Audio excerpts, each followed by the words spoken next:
예수님은 누구신가? 좀 더 정확하게 말하면 예수님은 무엇을 하셨는가?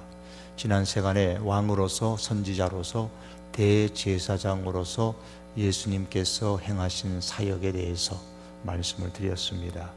그 중에서 대제사장으로서 예수님께서 행하신 사역을 한마디로 말하면 속죄의 사역이다라고도 할 수가 있습니다. 그래서 오늘은 이 부분에 중점을 두고서 속죄, 그리스도의 속죄에 관해서 말씀을 드리려고 합니다.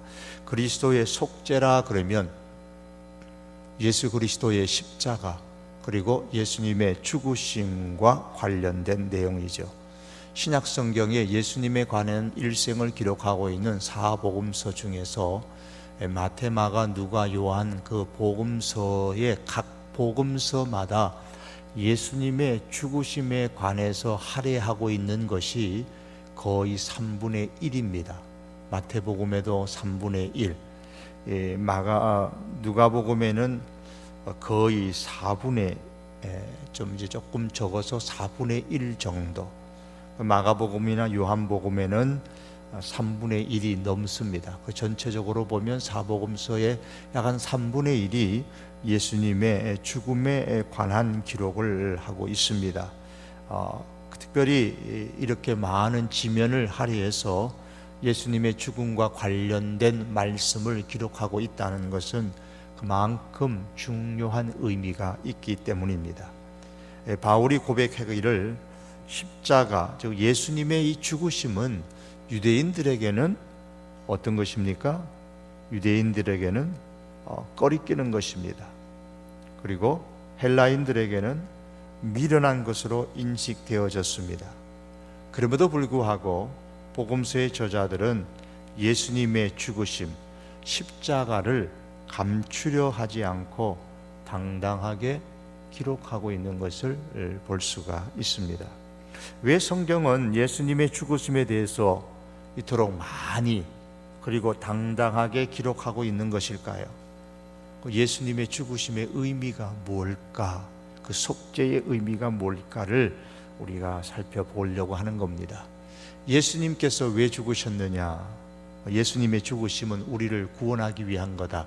교회를 다니면 누구나 다 아는 내용입니다. 맞습니다. 그럼 왜 사람을 구원하는데 예수님의 죽음이 반드시 필요했을까요? 왜 예수님께서 꼭 죽으셔야만 하셨나요? 여기에 가장 확실한 대답은 히브리서 9장 12절의 말씀입니다. 그 말씀에 보면 피 흘림이 없은즉 사함이 없느니라 그랬습니다. 피 흘림이 없으면 왜 사함이 없나요? 죄 사함이 없을까요? 피 흘림, 즉 죽음을 얘기하는데요. 왜 피 흘림이 없으면 죄 사함이 없을까요? 죄의 값은 죽음이기 때문입니다. 형법상의 죄를 범하게 되면 그 죄의 종류에 따라서 그 값을 치러야 됩니다. 10년형을 살든 벌금 내든 5년형을 살든 1년을 살든 그 죄의 정도에 따른 값을 지불해야만 됩니다. 그런데 성경에서 말하는 죄의 값은 똑같습니다. 죽음입니다. 그래서 죄의 삭은 사망이다 그랬습니다. 로마서 1장 32절에 보면 앞에는 여러 가지 죄를 열거하고 나중에 그 다음에 이렇게 말씀합니다. 그들이 이러한 이 같은 일을 행하는 자는 사형에 해당한다고 하나님께서 정하셨다라고 말씀합니다. 다 사형에 해당되는 것입니다. 그래서 구약에서 제사는 짐승이 죄인을 대신하는 희생 제물이 되어져서 이 짐승이 그 죄인의 형벌을 대신 담당하고 죽었죠. 따라서 짐승이 죄인을 대신하고 죄인의 죄가 그 짐승 안에서 처리되어졌기 때문에 죄에 대한 책임, 모든 죄가 다 속죄되고 하나님은 죄인과 화목하시는 것, 이것이 구약에서 말씀하는 제사 제도의 요점입니다. 이 구약의 제사는, 그리고 제물은 신약의 예수 그리스도의 죽으심을 보여주는 하나의 모형이죠. 세례 요한은 예수님을 보고 외치기를 보라 세상 죄를 지고 가는 하나님의 어린 양이로다 그랬습니다. 세례 요한은 구약 성경의 제물로 바쳐진 어린 양을 상기하면서 예수님을 하나님의 어린 양이라고 했습니다. 또한 로마서 3장 25절에 보면 바울은 이 예수를 하나님이 화목제물로 세우셨다 그래요. 예수님을 화목제물, 구약에서 양이나 소를 제물로 세웠던 것처럼 예수님을 제물로, 화목제물로, 하나님과 화목하게 만드는 제물로 세우셨다 그랬습니다. 그리고 갈라디아서 1장 4절에 보면 그리스도께서 우리 죄를 대속하기 위하여 자기 몸을 주셨다 그랬어요. 자기 몸을 제물로 주셨다는 말씀입니다. 에베소서 1장 7절에는 그의 피로 말미암아, 즉 예수님의 피로 말미암아 속량 곧 제사함을 받았느니라 그랬습니다. 히브리서 9장 12절의 말씀에는 염소와 송아지의 피로 하지 아니하고, 구약에서는 제사를 드리며 염소와 송아지의 피로 했는데 신약에 와서는 염소와 송아지의 피로 하지 아니하고 오직 자기의 피로, 예수님의 피로 영원한 속죄를 이루었다 그랬습니다. 자, 이렇게 성경에서 여러 군데, 제가 몇 가지만 말씀을 드렸습니다만 이외에도 대속의 속죄에 관한 말씀이 아주 많습니다. 이 말씀들을 다 정리해 보면 이런 내용들입니다. 예수님은 구약의 제사처럼 짐승이 아니고 자기 몸을 제물로 삼아서 십자가에서 하나님께 제물로 제사를 드렸습니다. 예수님 자신이 구약의 짐승처럼 죄인을 대신하는 희생 제물이 되어서 예수님이 십자가라는 번제단 위에 피를 흘려 죄인의 형벌을 대신 담당하시고 돌아가셨습니다. 따라서 예수님이 죄인을 대신했고 죄인의 죄가 예수님 안에서 처리되어졌기 때문에 죄가 속죄되고 하나님은 죄인과 화목하게 되신 겁니다. 자, 우리는 예수님의 피로 말미암아서 그 결과 죄사함을 받았습니다. 여기서 우리는 예수님의 죽음과 관련되어지는 이 단어들을 한번 잘 이해할 필요가 있습니다. 여러분 한번 생각해 보십시오. 속죄, 대속, 구속, 속전, 속량, 대속물, 어떻게 구별하시겠습니까? 자, 속죄는 무엇이고 대속이라는 단어는 무슨 뜻이고 구속이라는 단어는 뭐고, 그거 다 합쳐가지고 그냥 구원했다, 우리를 구원했다는 말 아니냐? 예, 맞습니다. 우리를 구원했다는 말입니다. 그럼 이 단어 하나하나를 우리가 좀 구별해 볼 필요가 있습니다. 속죄, 일반적으로 가장 많이 쓰는 속죄라는 말은 죄를 속한다라는 뜻이죠. 죄를 속하는 것입니다. 원래 속죄의 말의 뜻은 노예를, 그 주인에게 어떤 대가를 치르고 사는 행동을 속죄라 그렇게 말합니다. 어떤 사람이 지은 죄에 대하여 그 대가를 치르고 죄를 용서해 주는 것. 그래서 이 대가를 치르고 죄를 용서해 주는 것, 속죄의 가장 중요한 포인트는 죄를 용서해 주는 것, 죄를 속해 주는 것입니다. 그러면 대속은 뭐예요?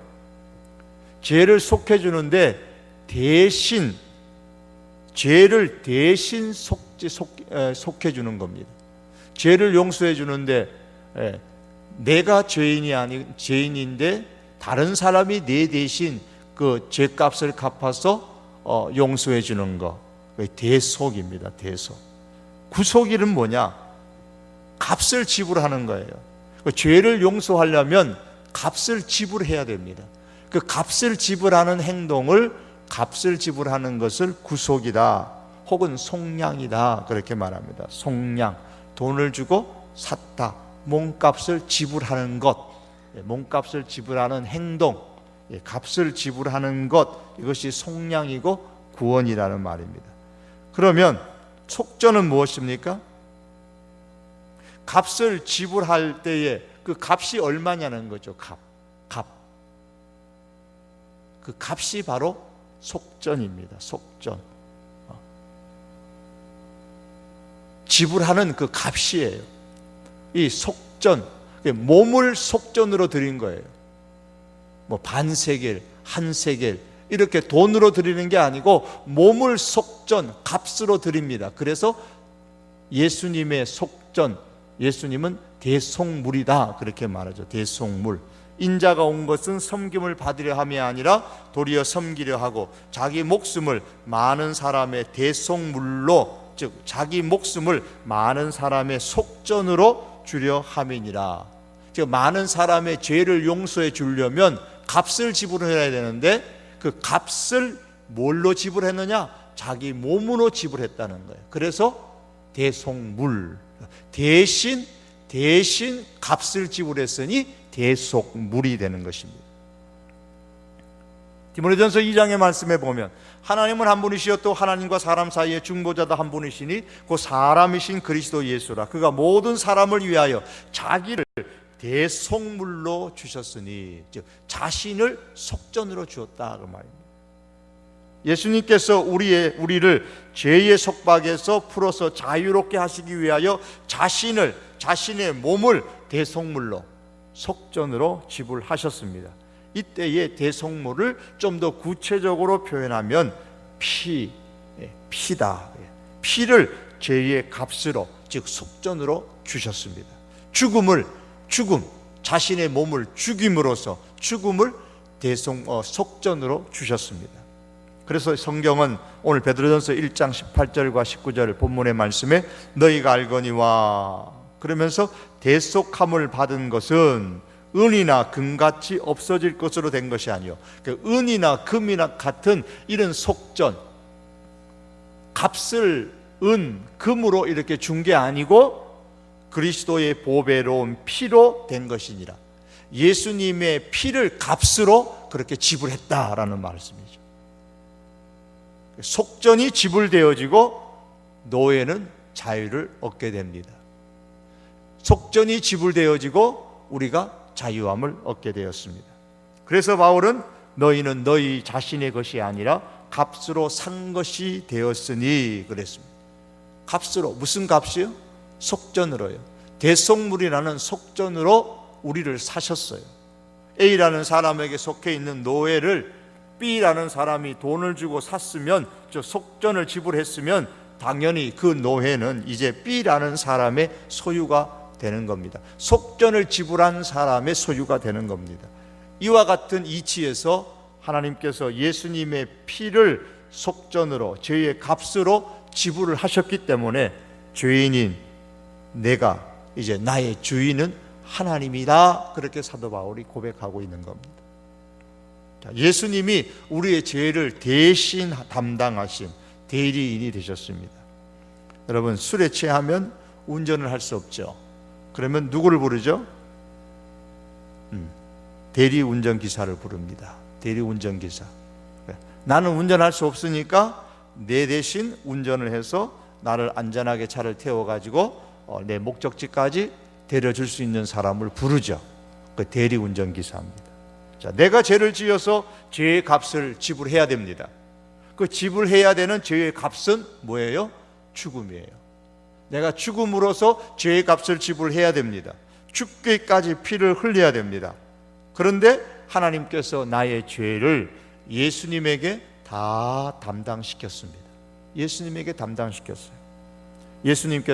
하나님께서 예수님을 우리의 대리 기사 부르는 것처럼 대리로 부르셨어요. 그래서 예수님에게 내 죄를 다 옮겨 놓았습니다. 그래서 이사야서 이 말씀을 53장 6절에서 뭐라고 말씀하냐면 여호와께서는 우리 모두의 죄악, 저와 여러분의 우리 모두의 죄악을 그에게, 예수님 메시아에게 담당시키셨도다. 너가 다 담당해. 예수님이 다 담당하셨습니다. 이사야 53장 6절입니다. 우리 전도 폭발 훈련을 받으신 분은 아시겠지만 거기에 보면 자서전의 예화가 나옵니다. 자서전의 예화의 내용이 이런 내용입니다. 여러분, 우리 인생에 보면 간혹 이제 자서전을 발간하는 사람들이 있죠. 내가 이렇게 살았다. 근데 우리 세상의 보통 자서전은 주로 좋은 것, 자기의 자서전, 자기 인생에 관한 것을 기록한 거기 때문에 대체로 좋은 이야기들을 많이 기록합니다. 그러나 우리 인생의 자서전은 좋은 것만 있는 게 아니고 이 자서전 속에는 어떤 때는 보면 참 좋은 것도 있어요. 어떤 곳에는 좋은 것도 있지만, 그러나 어떤 곳에는 보면은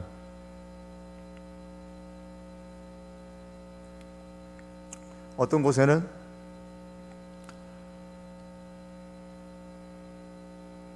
펼쳐보면, 야, 내가 이런 죄도 지었나? 이런 죄도 지었나? 할 정도로 그냥 감춰버리고 싶은. 그래서 꼭꼭 감추어서 열쇠로 그냥 꼭 잠그고 자물쇠로 채워가지고 그 누구에게도 보여주고 싶지 않는 그와 같은 부끄러운 죄도 있단 말입니다.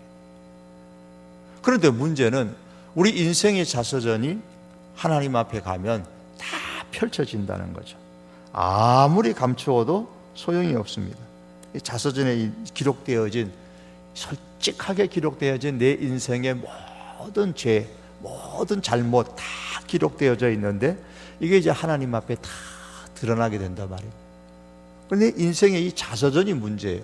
이 자서전만 없으면 되겠는데 내 인생의 죄가 다 기록되어져 있는 이 자서전이, 이게 문제예요. 그래서 하나님께서 우리의 죄악이 기록된 이 자서전을 어떻게 해요? 그에게, 이게 왼손이 예수님이라고 가정하면 예수님에게 담당시켰습니다. 그러니 내 죄가 기록된 자서전이 내 이제 오른손에 없어요. 하나님께서 나를 보실 때에는 이미 예수님에게 다 담당했기 때문에 죄가 없는 나를 바라보시는 겁니다. 그래서 하나님께서 나의 모든 죄를 다 예수님께 담당하고 예수님을 희생 제물로 삼았습니다. 구약의 제사 제도로 표현하면 이렇습니다. 이제 죄를 지은 사람이 죄를 속함받기 위해서 짐승을 가지고 양을 한 마리 들레들레 끌고 와가지고 제사를 드리면 제사장이 이 양의 머리에다가 안수를 합니다.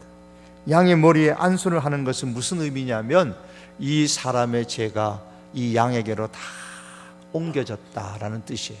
전가된다는 말입니다. 죄가 다 전가되었어요.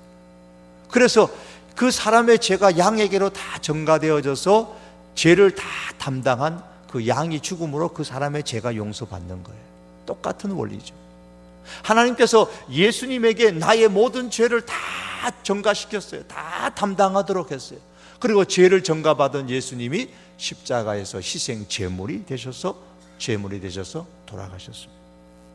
그래서 고린도후서 5장 29절에 보니까 하나님이 죄를 알지도 못하신 이를 우리를 대신하여 죄로 삼으신 것은 그랬습니다. 죄를 알지도 못하는 예수님에게 대신하여 죄로 삼아서 죄를 담당시켰다, 그 말씀입니다. 그렇게 하신 이유는 뭐냐? 우리로 하여금 그 안에서 하나님의 의가 되려 하심이라. 하나님 앞에서 의로운 사람으로 우리를 만들기 위해서 그렇게 하셨다고 말씀합니다. 베드로전서 2장 14절에 보니까 친히 나무에 달려 그 몸으로, 예수님께서 그 몸으로 우리 죄를 담당하셨다라고 말씀합니다. 이 모든 성경의 말씀은 분명하게 증거합니다. 우리의 죄가 예수님께 옮겨졌고 예수님은 그 죄에 마땅한 형벌을 받으시게 되셨습니다. 우리의 죄가 예수님에게 다 전가되어졌습니다. 그러므로 예수님께서 십자가의 죽으심으로 인해서 그 십자가의 일로 인해 주는 모든 유익을 우리가 이제 온전하게 누리게 되어졌는데, 그 대표적인 두 가지가 뭐냐면 예수님께서 죽으셨을 때에, 십자가에 돌아가셨을 때에 우리도 함께 죽었습니다. 우리 그리스도인들도 함께 죽었습니다. 그래서 성경은 말씀하기를, 그러므로 우리가 그의 죽으심과 합하여 세례를 받음으로 그와 함께 장사되었나니, 그와 함께 예수님과 함께 장사되었다 그랬습니다. 그러면 예수님과 함께 장사되었으면 그 다음엔 어떻게 되느냐? 그의 죽으심과 같은 모양으로 연합한 자가 되었으면 또한 그의 부활과 같은 모양으로 함께 연합한 자도 되리라. 만일 우리가 그리스도와 함께 죽었으면 또한 그와 함께 살 줄을 믿노니. 자, 예수님과 함께 죽었고 예수님과 함께 부활한다 그랬습니다. 예수님께서 부활하심으로 우리의 영적으로 부활했고 우리의 육적인 부활은 이제 보장을 받았습니다.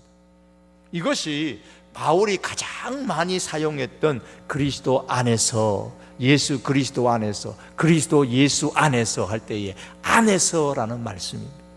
성도는 그리스도 안에 있습니다.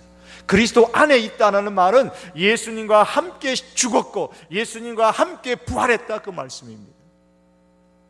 그런데 대속을 위한 이 예수님의 십자가의 죽으심을 누가 주도했습니까? 빌라도가 주도했습니까? 아니면 그 대제사장들이 주도했습니까? 예, 그들이 앞장섰습니다. 그리고 빌라도가 명령했습니다. 로마의 병사들이 예수님을 십자가에 죽였습니다. 그러나 성경은 이 모든 것을 성부 하나님께서 계획하시고 주도하여 실행하셨다라고 말씀합니다. 이사야서 53장 6절에 읽어드린 것처럼 우리는 다 양 같아서 그릇 행하여 각기 제 길로 갔거늘 여호와께서는 우리 모두의 죄악을 그에게 담당시키셨도다. 누가 우리 모두의 죄악을 예수님에게 담당시키셨다 했습니까? 여호와께서 우리 모두의 죄악을 예수님에게 담당시켰다 그랬습니다. 요한복음 3장 16절 잘 아시는 말씀이죠. 하나님이 세상을 이처럼 사랑하사 독생자를 주셨으니 누가 독생자를 주셨습니까? 하나님이 주셨습니다. 성부 하나님이 십자가의 죽음에 아들을 내어주신 분이 바로 성부 하나님이십니다. 로마서 3장 25절에 이 예수를 화목제물로 세우셨으니 누가 예수를 화목제물로 세우셨습니까? 이 예수를 하나님이 화목제물로 세우셨으니 그랬습니다. 로마서 8장 32절의 말씀 보면 자기 아들을 아끼지 아니하시고 우리 모든 사람을 위하여 내어주신 이가 어찌 그 아들과 함께 모든 것을 우리에게 주시지 아니하겠느냐. 성부 하나님이 성자 예수님을 아끼지 아니하시고 내어주셨다라고 말씀합니다. 이 모든 말씀에 의하면 하나님은 예수 그리스도를 통해서 십자가로 우리와 화목하게 하시는 일을 계획하시고 주도하시고 실천하셨습니다. 예수님의 십자가의 사건은 하나님이 계획하시고 주도하신 사건입니다. 고린도후서 5장 21절에 하나님이 죄를 알지도 못하신 이를 우리를 대신하여 죄로 삼으셨다. 하나님이 죄를 알지도 못하는 예수님에게 죄를 다 담당하도록 했다라고 말씀합니다. 죄를 알지 못하신 예수님을 죄로 삼으신 분은 하나님이십니다. 성부 하나님이십니다. 그러므로 십자가는 누구의 작품인가? 하나님의 작품입니다. 다시 말하면 구원은 누구의 작품입니까? 하나님의 작품입니다. 왜 십자가의 작품을 만드셨습니까? 우리를 속죄하시기 위해서입니다. 그렇다면 그러면 예수 그리스도께서 이루신 속죄는 세상의 모든 사람들을 구원하기 위한 것일까요? 아닐까요? 이게 문제입니다.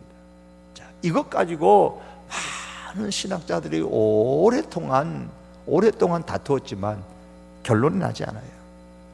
그리스도께서 이 세상에 오신 것은 오직 택함을 받은 자들만을 구원하시기 위함입니까? 아니면 세상의 모든 사람을 구원할 의도로 하나님께서 예수님을 세상에 보내셨고 예수님께서 십자가에 돌아가셨습니까?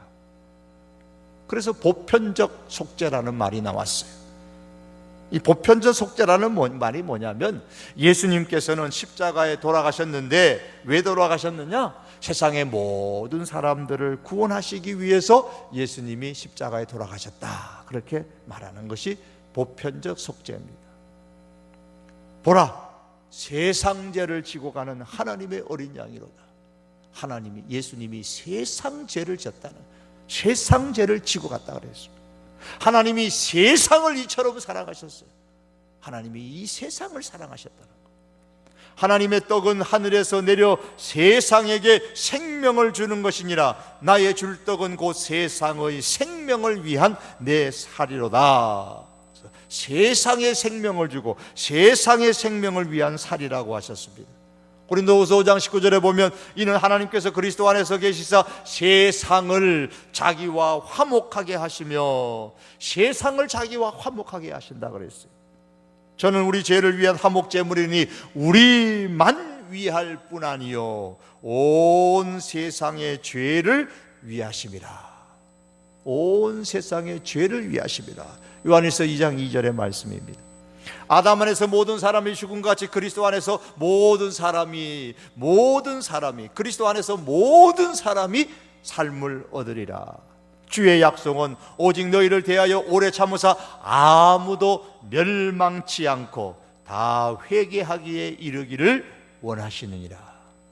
아무도 멸망치 않고 다 회개하기에 원하신다.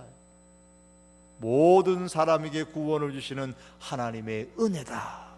이렇게 성경은 곳곳마다 모든 온 세상, 이런 말씀들이 참 많습니다. 이와 같은 말씀을 보면서 봐라, 하나님께서 예수님을 이 세상에 보내서 십자가를 지게 하신 것은 이 세상의 모든 사람을 다 구원하시기 위하여서 그렇게 예수님을 보내셨다. 그리고 예수님이 십자가에 돌아가신 것은 모든 사람을 위한 것이다. 이렇게 이제 말하는 것이 보편적 속죄입니다. 그러나 또 일부에서 말합니다. 아니다, 속죄는 제한 속죄다. 제한 속죄. 예수님께서는 선택된 사람들만을 구원하기 위하여 십자가에 돌아가셨다.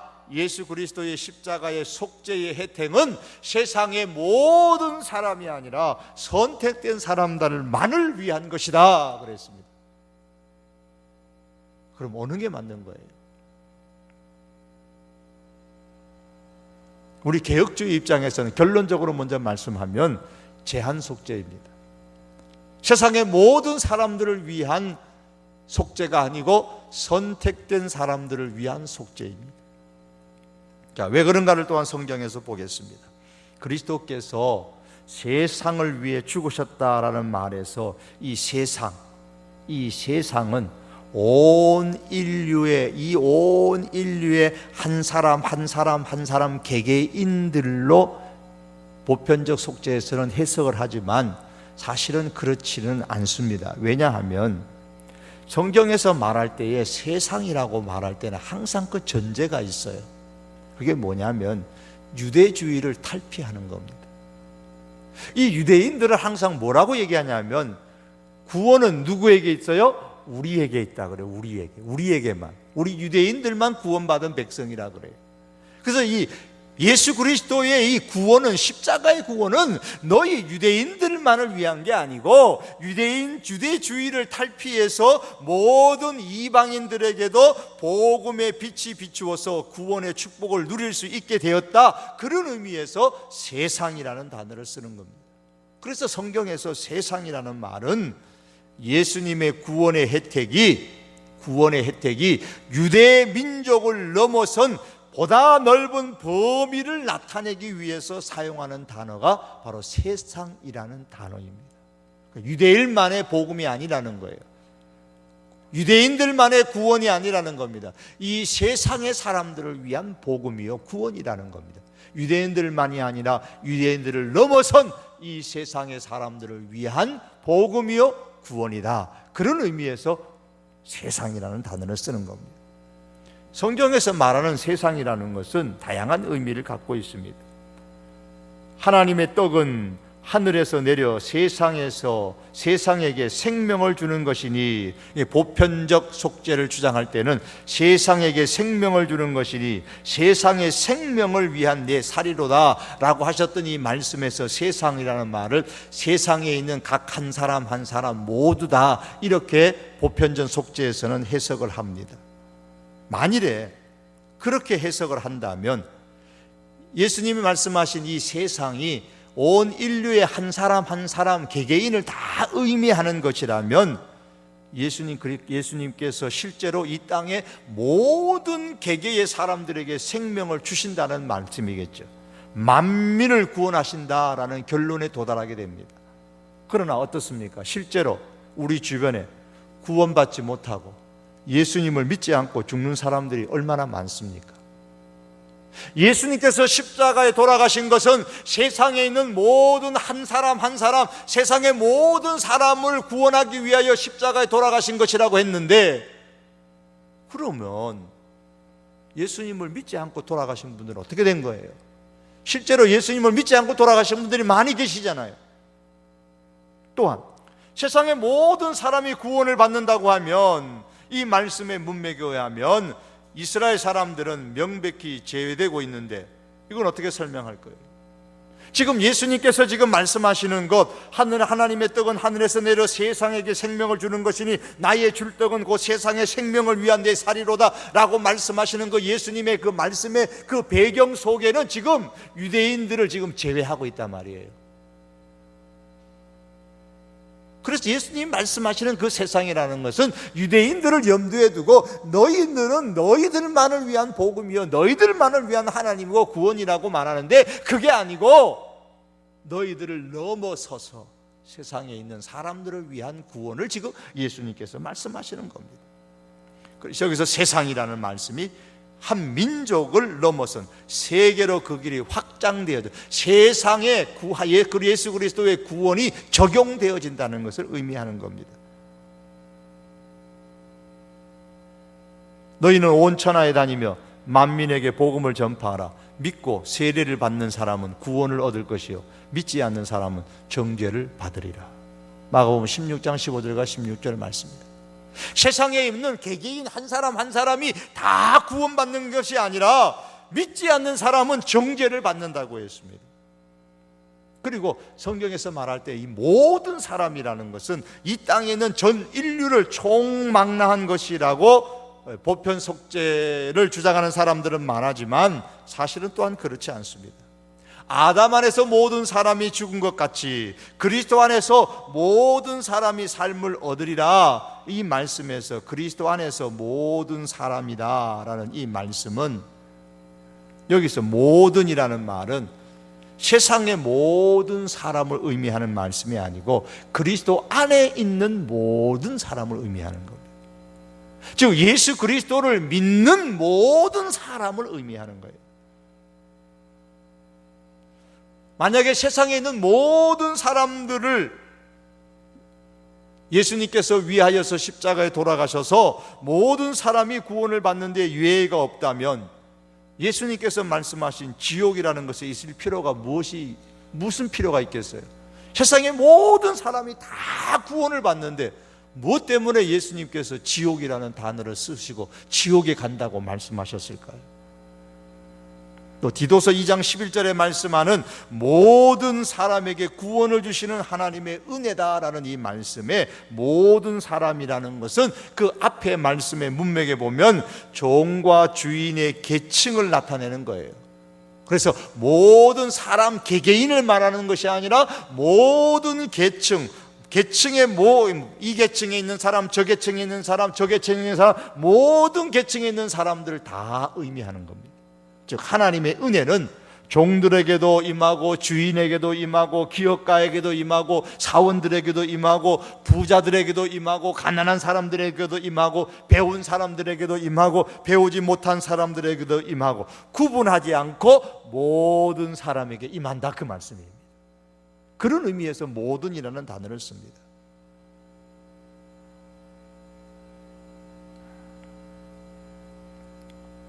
그러므로 예수님께서 십자가에 돌아가셔서 그 효력은 그리스도 안에 있는 사람들을 위한 거예요. 그래서 성경에서는 그의 양, 그의 교회, 그의 백성, 그의 택하신 자들이라는 말씀을 자주 합니다.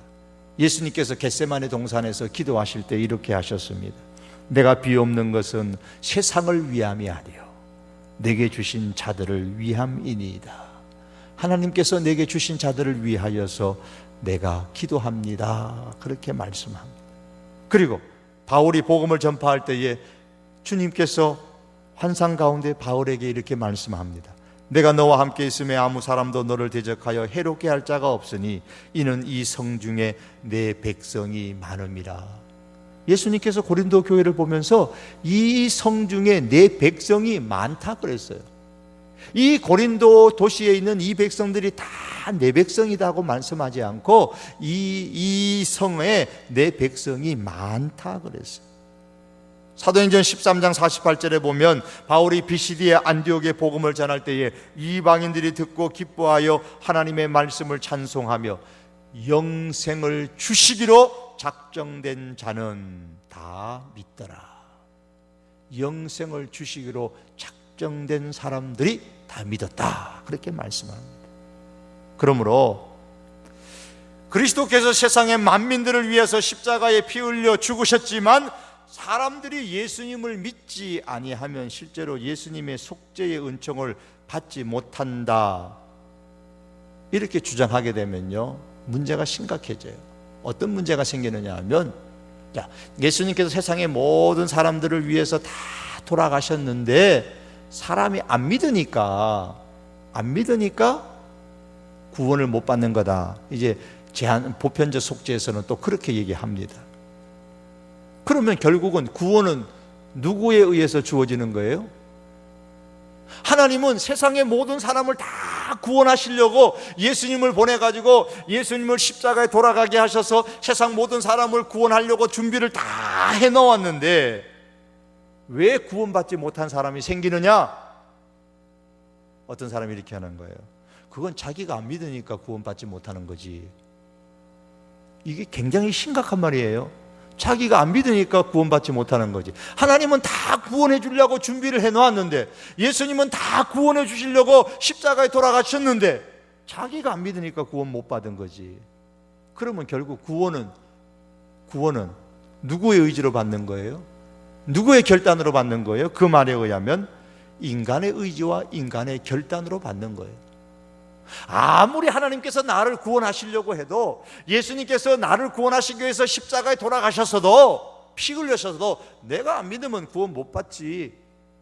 결국 그러면 구원이라는 것은 자기 의지에 의해서 좌우되는 거예요. 그러나 성경은 그렇게 말씀하지 않습니다. 인간의 구원은 인간의 주권적인 의지로 말미암아 되어지는 것이 아니고 하나님의 주권적인 의지로 말미암아 주어지는 겁니다. 하나님의 의지에서 구원이 우리가 주어지는 것이지, 내 의지로 해서 이제 좀 내가 구원 좀 받아볼까?